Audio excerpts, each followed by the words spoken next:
Well, welcome back. In this session, we're going to be looking at lung disease caused by environmental factors in the workplace. Sometimes these are referred to as occupational or industrial lung diseases. And in addition, we're going to look briefly at other diseases, including neoplastic and infectious diseases. As it turns out, these are not particularly important in the area of pulmonary pathophysiology, which is what these lectures are about, but they are extremely important in the general context of pulmonary medicine and pulmonary pathology, and so we'll deal with them briefly. Now first, I thought we should look at the normal atmospheric pollution factors, and here I should say that I dealt with those to some extent in the companion series on respiratory physiology under the heading of defense systems of the lung, and so I'm going to just review those rather briefly. So here we've got the types and sources of atmospheric pollutants that we're all exposed to. And you can see that the major pollutant by weight in the atmosphere is carbon monoxide. And of course that's important because it ties up hemoglobin. It's got a very high affinity for hemoglobin, and it ties some of it up so it's not available for oxygen transport. And in addition, it causes the oxygen dissociation curve to shift to the left. It increases the oxygen affinity of hemoglobin, and that leads to problems with unloading the oxygen in the periphery. Next, we've got the oxides of sulfur and nitrogen. These are important because when they dissolve in water, they form acids, which are injurious to mucous membranes and the lining of the airways. The sulfur in sulfur oxides comes from the sulfur in the oil that's burned, and the nitrogen oxides come from the combustion of fuels at very high temperatures. There are also hydrocarbons, but these are not particularly important, except as we'll see later in the generation of smog. Now the sources of these pollutants, as you can see, most of them actually come from transportation. And I'm sorry to say that many of them come from our own automobiles. So we are responsible for a substantial amount of these pollutants, although the catalytic converters certainly help.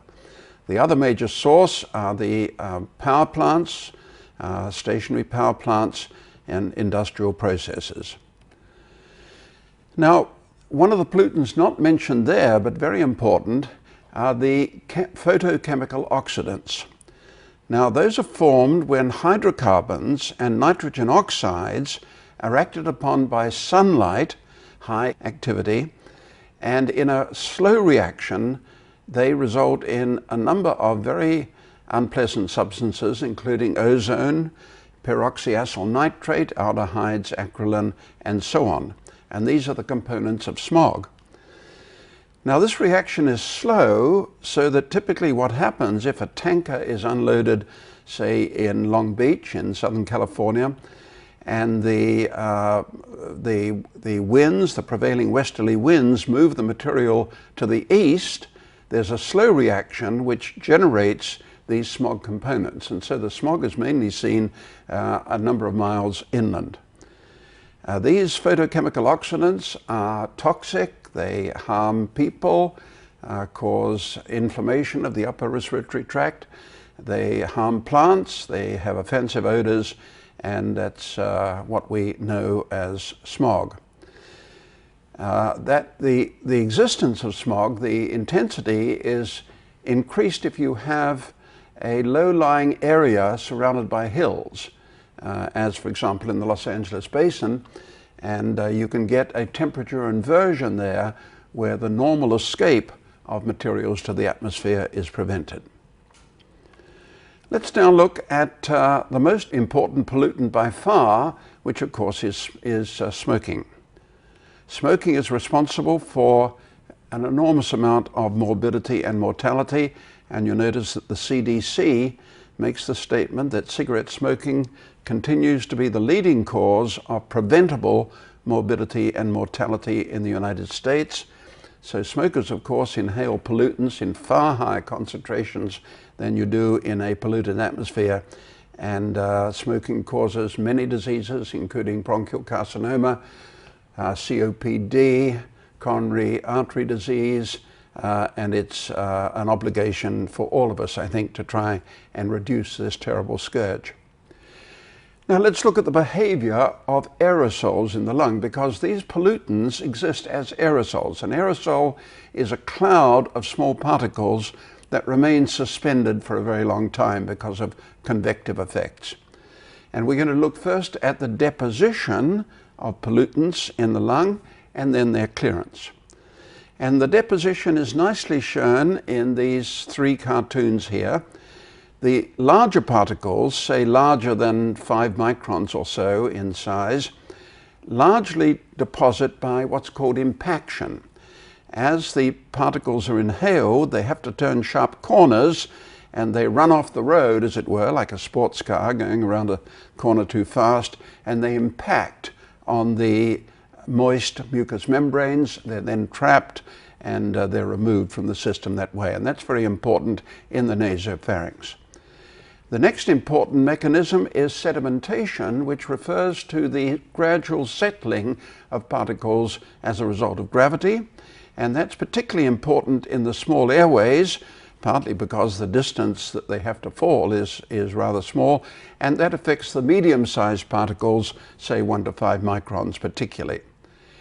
And then finally, we've got the very small particles, say less than 0.1 of a micron in diameter. And these have a certain amount of diffusion, although it's still quite slow, but nevertheless some of them can reach the alveoli through diffusion. So you've got these three different mechanisms of deposition.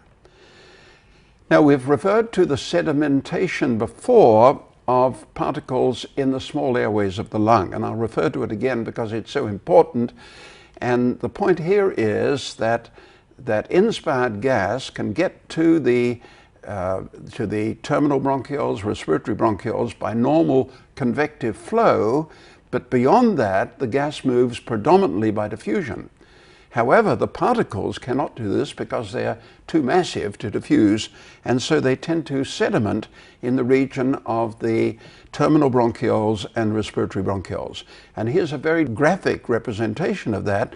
It's a coal miner's lung, and you can see the location of the dust is in the region of the terminal respiratory bronchioles in the center of the acinus, and that the peripheral alveoli, which are around here, are completely spared. And this is shown in a cartoon at the top here.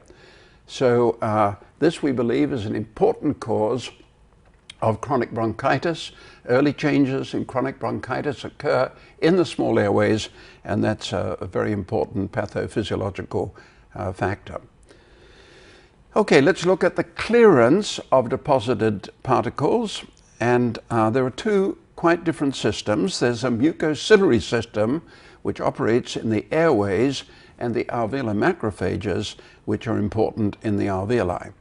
And here's a nice cartoon of the mucociliary escalator. The mucus comes from mucus glands deep in the airway wall with a duct that leads the mucus to the surface. There are also goblet cells in the airway epithelium here. And the mucus consists of two layers. There's a superficial gel layer, which is very sticky, viscid, and traps the particles, and they can't get off once they're trapped. And then there's a lower sol layer, which is less viscous, and in the sol layer, the cilia beat, and the tips of the cilia just touch the superficial gel layer and move it along. And you can see that this is a very elegant system, and you can also see that it takes a lot of regulating. We don't fully understand how it is regulated, but you see it's very important that this sol layer is just the right thickness that the cilia can beat and touch the gel layer above it. And in diseases like chronic bronchitis, where there's an enormous increase in the amount of secretions, the amount of mucus produced in response to the cigarette smoke or whatever that's inhaled, under conditions like that, the characteristics and the amount of mucus are changed, and the mucociliary escalator doesn't work properly at all. Here's a nice electron micrograph showing the tips of the cilia. Here are the cilia here, it's the epithelium here, and here is the gel layer, and the tips of the cilia are just touching the gel layer. And you can see how critical it is that this system maintains the correct thicknesses of these various things. Over here is a cell that may be a goblet cell, I'm not sure.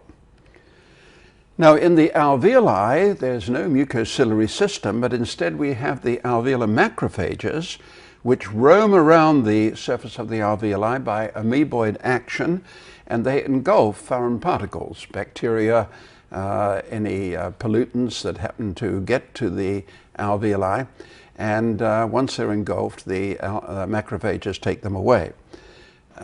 You can see, by the way, here, beautiful scanning electron micrograph, the macrophage here, and some type 2 cells here with their microvilli. Very nice. Now, here's a nice micrograph, electron micrograph. We've actually seen this before, and this shows an alveolar macrophage in an alveolus, and here's the wall of the alveolus going along here. So the alveolar macrophage is lurking in the corner of an alveolus, and you can see that it has engulfed some foreign particles, and these are remnants of surfactant. You can always recognize surfactant by its sort of onion skin appearance, and surfactant, as we've discussed previously, is turned over rapidly, and the remnants of it have to be picked up, and here's an alveolar macrophage with its nucleus here doing its job. Okay, so that's all I'm going to say about the normal pollutants in the atmosphere. We're now going to turn to these occupational or industrial lung diseases, and we're going to look at 5 of these. Coal workers' pneumoconiosis, sometimes called black lung disease; silicosis; asbestos-related diseases, which have become extremely important recently; Biss enosis, caused by cotton materials; and occupational asthma. So let's start with coal workers' pneumoconiosis, which for many years was a tremendous problem, but now is less so because coal dust is controlled in the mines, and it's coal dust that's responsible for the disease. And there are 2 forms of coal workers' pneumoconiosis. One is simple pneumoconiosis, which I'll talk about now, and there is a much more serious problem.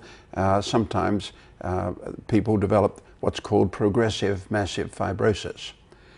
So we saw this image just a little while ago, but it's nice to introduce simple pneumoconiosis, coal workers' pneumoconiosis, because this is exactly what it is.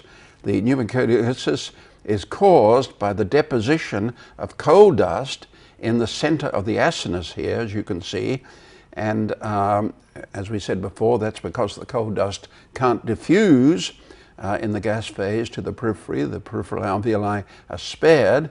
But in simple pneumoconiosis, what you see in the lung, this is a nice lung slice, and you can see these multiple dots, black dots, throughout the lung here. And these are the little deposits of coal dust that we looked at before. And you can see this on a chest radiograph, although not very easily, but there's a very fine mottling of the radiograph here, which is typical of what we call simple pneumoconiosis. Now, the clinical features of simple coal workers' pneumoconiosis are shown here. Apparently, it causes relatively little change in pulmonary function. Coal dust is relatively inert. It doesn't provoke a reaction in the lung, as we'll see, for example, in silicosis, where we talk about next time, but it's a relatively inert material. Some patients develop a cough, and they have some dyspnea on exertion, and if you do pulmonary function tests, they have a small fall in their forced expiratory volume. But the problem, a common problem, is that many of these miners, patients, are smokers. And many of them have some degree of COPD, and of course COPD causes a cough and mild dyspnea on exertion and a small fall in the FEV. So it's often difficult to know the relative importance of the pneumoconiosis on the one hand and the COPD on the other. And you can see that this raises big problems in workers' compensation, Because if you're a miner and you've been working for 40 years at the coalface, very hard work at unpleasant, difficult conditions, and then later on you become short of breath and you can't walk as far as you could before, and furthermore you have changes seen by X-ray in your lung, then very reasonably you would say, I need workers' compensation. So it's a difficult problem, and I won't say any more about it, but it's one of the difficult problems in compensation work. Now, a few miners go on to develop what's called progressive massive fibrosis, and this is a completely different cup of tea. Here you've got extensive pathology in the lung with areas of dense fibrous tissue, and that's surrounded by areas of lung destruction, surrounded by areas of emphysema. It causes, as you might expect, a major impairment of pulmonary function with marked shortness of breath, reduced exercise capacity, and the pulmonary function tests actually show a mixed obstructive and restrictive pattern. So it's a very serious disease, and fortunately only occurs in a minority of the mine workers who develop pneumoconiosis. Here's an example of a thin lung section in progressive massive fibrosis, and looks awful, doesn't it? Here you've got these big sort of concentrated areas of fibrosis here, and around them you've got these areas of lung destruction, some areas of emphysema. See that down here in the base as well. And look at this radiograph. It just looks awful, doesn't it? Here's an enormous amount of fibrosis around the hilum here, and over-penetrated emphysematous looking lung around it. So progressive massive fibrosis is a very disabling disease indeed, but fortunately occurs only in a minority of coal workers who develop pneumoconiosis. Now let's move to the next pneumoconiosis, and that is silicosis. Now silicosis, in contrast, silica I should say, silica is silicon dioxide, okay, sand. Silica, unlike coal dust, provokes an intense pathological reaction in the lung, big fibrous reaction in the lung, whereas coal dust is relatively inert. Silica is very toxic. And so the silica particles are highly toxic. In fact, if the silica particles are picked up by macrophages, which they are, often they kill the macrophages because the material is so toxic. They cause these whorls of dense fibrous tissue, and I'll show you an example of that in a moment. Mild disease shows a few radiological changes, but not much in the way of symptoms. But advanced disease causes cough and severe dyspnea, and you can actually get progressive massive fibrosis in advanced cases. Here's a beautiful image of a silicotic nodule in the lung. Look at these tremendous whorls of dense fibrous tissue provoked by the silica. I mean, it's obviously a highly toxic reaction that's occurred. The pulmonary function in silicosis is that it causes a generalized diffuse interstitial fibrosis. So it's very like the diffuse interstitial fibrosis that we discussed a couple of sessions ago in the session devoted to restrictive lung disease. You get the typical restrictive pattern, severe dyspnea, hypoxemia, and a reduced diffusing capacity, which is typical of patients who have diffuse interstitial pulmonary fibrosis. So silicosis is a very important disease. The way you prevent it is by using protective equipment. And here's a very nice example of somebody who's using sandblasting. That's a very common cause of use of silica is in sandblasting to clean steel or whatever in an industrial setting. And you can see this man is completely isolated from the silica around him. He's got a hood, the air is being pushed in through a tube here, and so he's protected. But unfortunately, particularly in underdeveloped countries, this is not done. And in fact, just the other day I was reading about the problem that they have in some countries where apparently they sandblast jeans that you wear. Apparently that makes them better for some reason. The people who were sandblasting the jeans developed silicosis, and that of course is tragic when that happens. So it's one of these industrial diseases where controls are extremely important. Now let's turn to asbestos-related diseases, and these have been in the news recently, and actually for a number of years. Up until, I don't know, 50 years ago, people used asbestos extensively, but over recently it's been realized that it's a highly dangerous substance. Here's a beautiful scanning electron micrograph, isn't it, of asbestos fibers. And you can see that the fibers are long and thin, and it's thought that they may have an aerodynamic action that promotes their movement far into the lung, a bit like a paper model airplane that you throw and it penetrates to the other side of the room. Maybe asbestos fibers do that. Once they get into the lung, they generate a pretty fierce reaction, and you can see the asbestos material here, and this red ferruginous asbestos body, it's what it's called, and these can be actually coughed up in the sputum, and you can actually see these asbestos bodies in the sputum. Now there are 3 different asbestos-related diseases. The first one is diffuse interstitial fibrosis, again very like the diseases that we talked about in the session on restrictive disease. It's one of the causes of diffuse interstitial fibrosis. These patients are also more likely to develop bronchial carcinoma. I'm not going to say that much about that at the moment. We're going to talk a little bit about bronchial cancer a bit later on. And the third thing is a pleural disease, including malignant mesothelioma. So let's look at diffuse interstitial fibrosis, which is sometimes called asbestosis. Asbestos is a fibrous mineral silicate, and it's used extensively, or was used extensively, in industrial applications, lagging of pipes.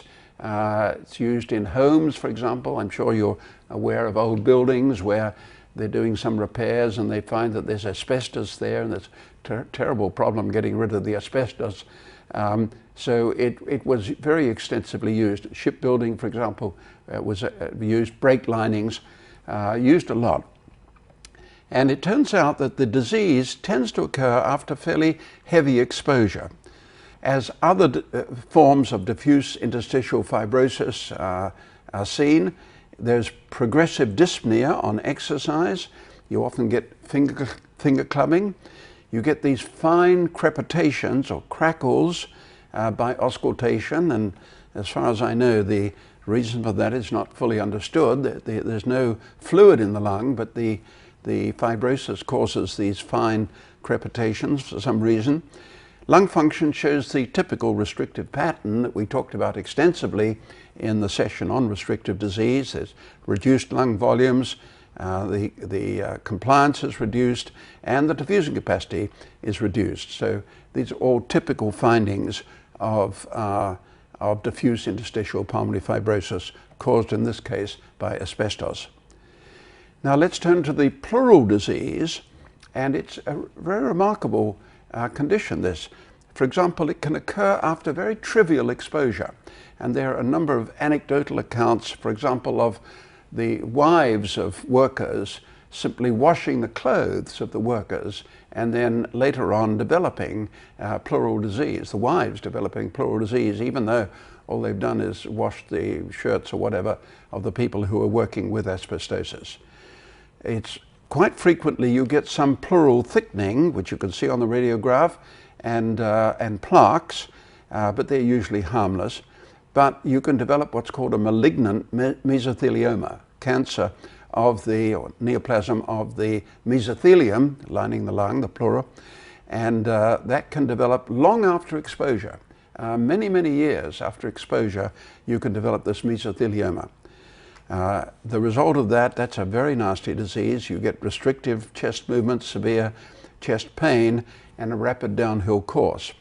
And there's a lot of interest at the present time in trying to detect patients who've developed malignant mesotheliomas. There's a lot of work done by lawyers trying to help people who've got this, so it's a serious problem. Asbestos is one of those areas of industrial medicine which has changed over the last number of years and is responsible for a tremendous amount of litigation.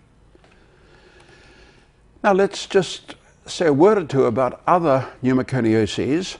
Iron and its oxides cause a thing called siderosis that I'm not going to talk about in detail, except to say that it's got a very striking radiological appearance. The radiograph shows these very, very black marks on it because of because the iron absorbs the X-rays, of course, and so you get this tremendous markings on the X-ray. I say black. With the normal radiograph they show up as white, but I mean they absorb the X-rays, of course. Antimony and tin can cause pneumoconioses, and one I should mention is beryllium. Now that used to be used in fluorescent bulbs a lot, and it can cause severe restrictive fibrosis of the lung. Fortunately it's not, and that's called berylliosis. Fortunately, we don't see that nearly as much now because fluorescent bulbs don't use that in them, and but that at one stage that was a very serious problem, and the cause was these fluorescent bulbs. Now I'm going to talk about Bissinosis. That's caused by it occurs in the cotton industry, and first I should say that technically this is not actually a pneumoconiosis. Pneumoconiosis is usually limited to non-organic materials. We've been talking about coal and silica and beryllium and so on. But Bissinosis is caused by an organic material, and it's actually the bracts surrounding the cotton ball.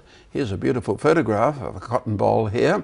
And these are the bracts around the cotton ball, and they are apparently responsible for the disease. It's an airway disease. The exact mechanism, I'm not sure it's fully understood. A lot of people think that it affects the mast cells that release histamine, and that causes bronchoconstriction. It's an interesting disease because the symptoms are worse after a period of absence from the mill, the cotton mill. And for that reason, it's often called by the people who work in the mill Monday fever. And that's because even over the weekend, that's a short period of absence from exposure, but then when you're re-exposed on the Monday, you get the symptoms of Bissinosis. Fever is a misnomer. There's no increase in temperature, but it refers to the symptoms that people see on a Monday. It's typical changes with airway obstruction. You get dyspnea, a sense of tightness of the chest, wheezing and cough. And pulmonary function tests show an obstructive pattern.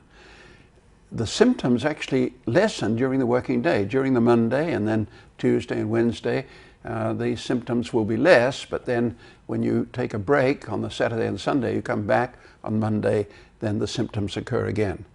Chest radiograph is essentially normal. A very long exposure can result in something like COPD, but of course in the industry now people are protected by proper ventilation, perhaps by using respirators. People tend to reduce the amount of Bissinosis. Another condition that we'll mention is occupational asthma. Again, not a pneumoconiosis. It's caused mainly by organic materials, allergenic dusts, and there are a number of these. In flour mills, for example, people are sensitive to the wheat weevil. in the flower, and they develop occupational asthma. It's rather like asthma, but the allergen is the material in the workplace. Printers exposed to gum acacia can get it, or people who are working with fur or feathers can develop this. There's an interesting form used in the industry making polyurethane products, plastic materials, where toluene diisocyanate, TDI, is used, and some workers develop a tremendous sensitivity to this. In fact, in many cases, workers develop such a sensitivity that they have to change their job because they can't work with this material. So that's occupational asthma. Now I'm going to say a little bit about bronchial carcinoma, and again, let me repeat what I said right at the beginning.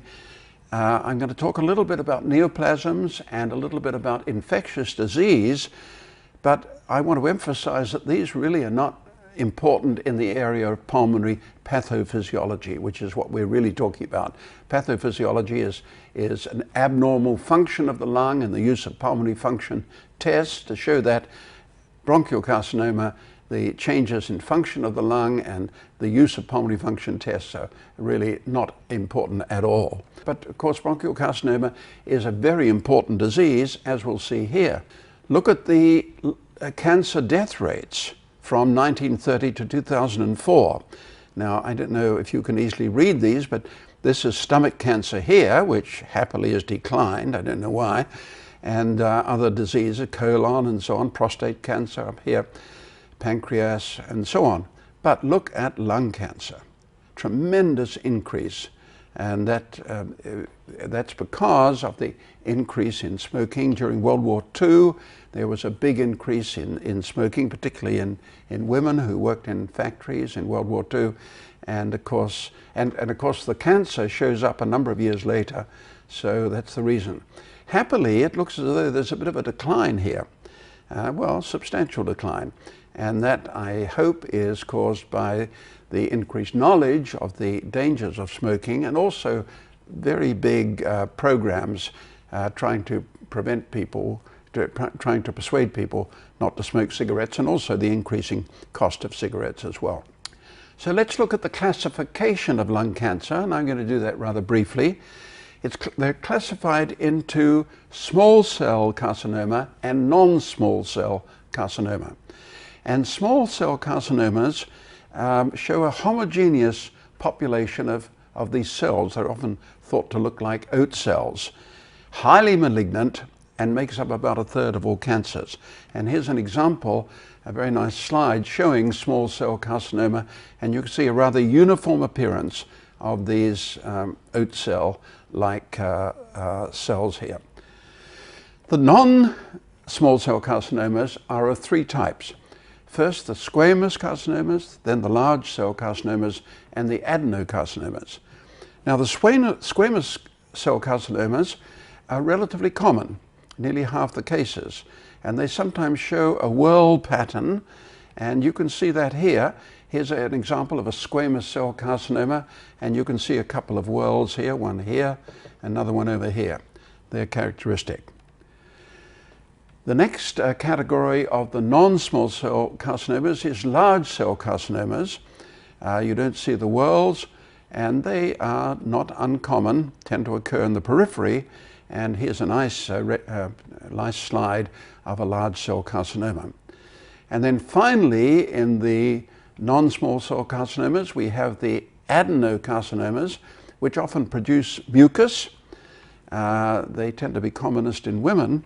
And here's a nice slide showing the mucus production of this adenocarcinoma here. Now, the clinical features of bronchial carcinoma, we won't dwell on them because, frankly, they're not terribly important. Well, I say they're important if you can use them to pick up the disease. A patient who develops a cough, well, I mean, lots of people have a bit of a cough, so that's difficult. Hemoptysis is a particularly important sign. If a patient in his 50s or 60s suddenly develops hemoptysis, that's a very suspicious sign, and Carcinoma is certainly one of the important causes of that. Later on, patients may develop hoarseness because of damage to the left recurrent laryngeal nerve. They may develop a pleural effusion or bronchial obstruction, chest pain due to pleural invasion. Now, when these things occur, unfortunately, it's far too late to do much about the carcinoma generally. So when I say the clinical features are not important, what I meant was that these more florid forms are not important, because basically in bronchial carcinoma, what you want to do is make the diagnosis early so that the carcinoma can be removed or radiated or whatever. But for example, lung function tests are of essentially no value in diagnosis, because in advanced carcinoma there are changes in lung function, of course, but that's far too late to do anything useful. The only place where they are useful is in sometimes pre-operatively, because some patients with carcinoma of the lung you can remove the lobe of the lung, but often these patients are smokers usually, and they often have some COPD as well, and the question is, will they survive the surgery, and will their lifestyle quality of life be useful after the surgery?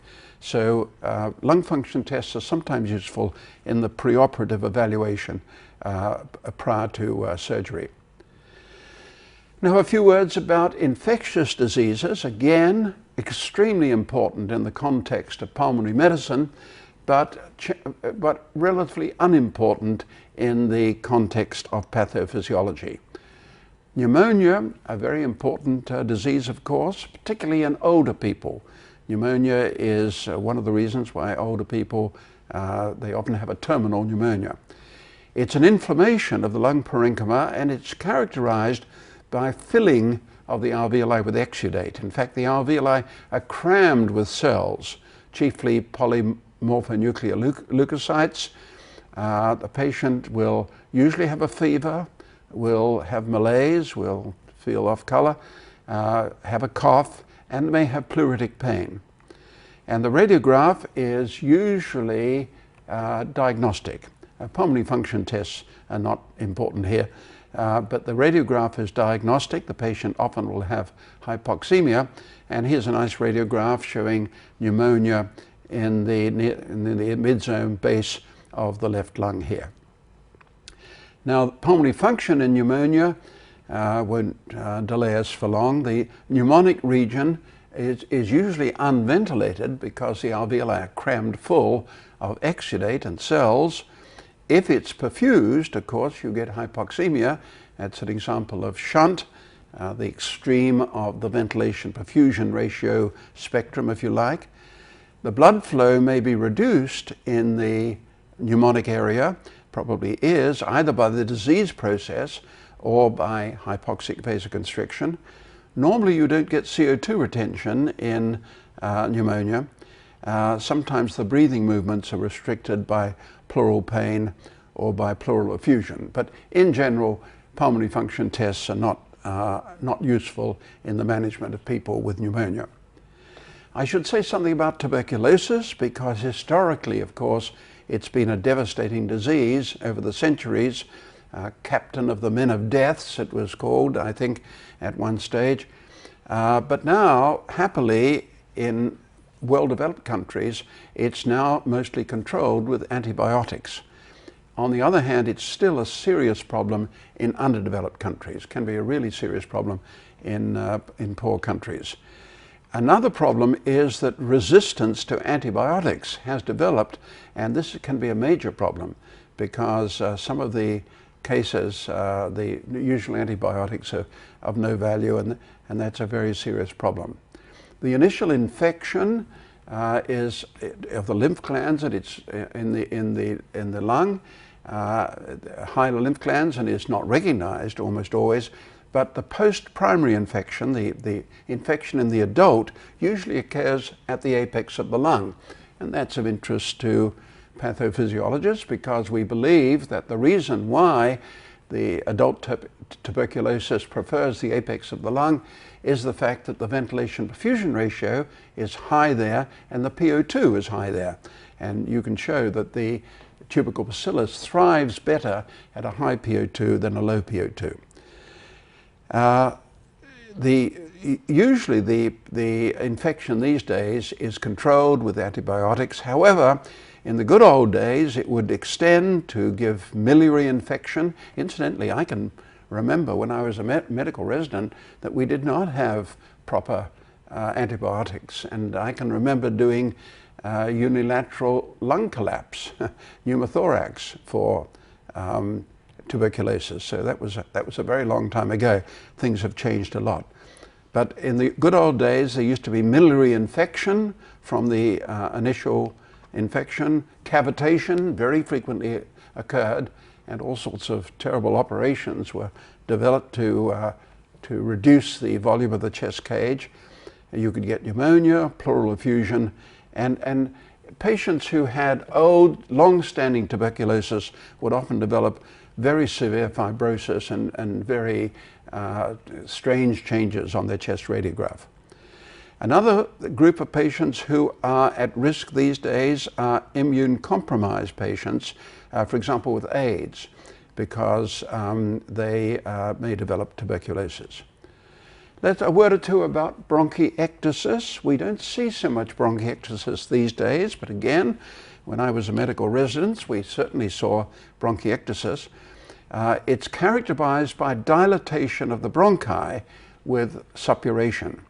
And when I see dilatation of the bronchi, I'm reminded of the definition of emphysema, which is a dilatation of the lung distal to the terminal bronchi, so of the terminal bronchioles. So here we have dilatation proximal to the terminal bronchioles, usually in the large airways. It often followed childhood infections, childhood pneumonia. And the reason why we don't see it so much now is because of the effectiveness of antibiotics. Children are treated so much better. But if you do get bronchiectasis, which you don't often see now, the patient has a productive cough with yellow or green sputum. It's a very unpleasant disease, and there's often extreme halitosis. Finger clubbing is common, and there are radiological changes. You can see the changes in the diseased airways.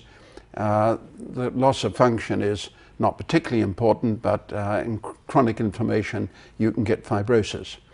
Here's a lung with dilated bronchi from bronchiectasis. We can see the dilated bronchi, which of course are very abnormal, caused by bronchiectasis. And the final condition I'm just going to mention briefly is cystic fibrosis.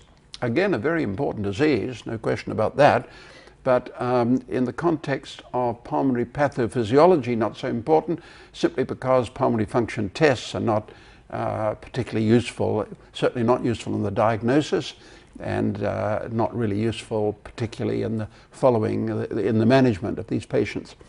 It's a disease of all exocrine glands, and the principal organ affected is actually the pancreas.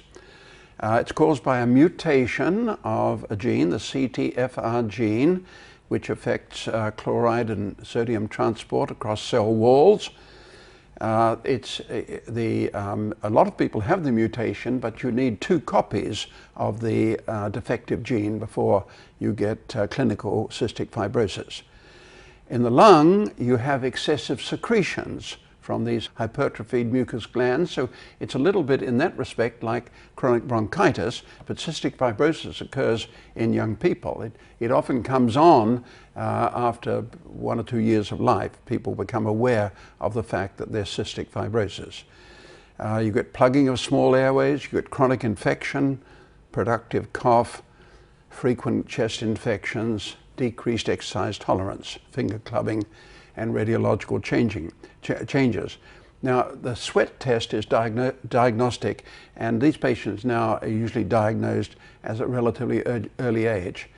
But unfortunately, there's not all that much you can do about it. You can control the infections with antibiotics. You can use You can help the patient to get rid of retained secretions. Physiotherapists can help with that. But it used to be that most of these patients died before they reached the age of 20. But now many of them survive into their 30s, for example, perhaps even longer. And that's because of the improvements in management. You would hope, and everybody has, that now that the gene has been identified and a good deal is known about the genetic change, that there would be an effective gene therapy. But regrettably, that has not happened as yet. But hopefully, in the not too distant future, we will see that happening. So that's all I'm going to be saying about these environmental and other diseases. Environmental disease is extremely important in terms of prevention.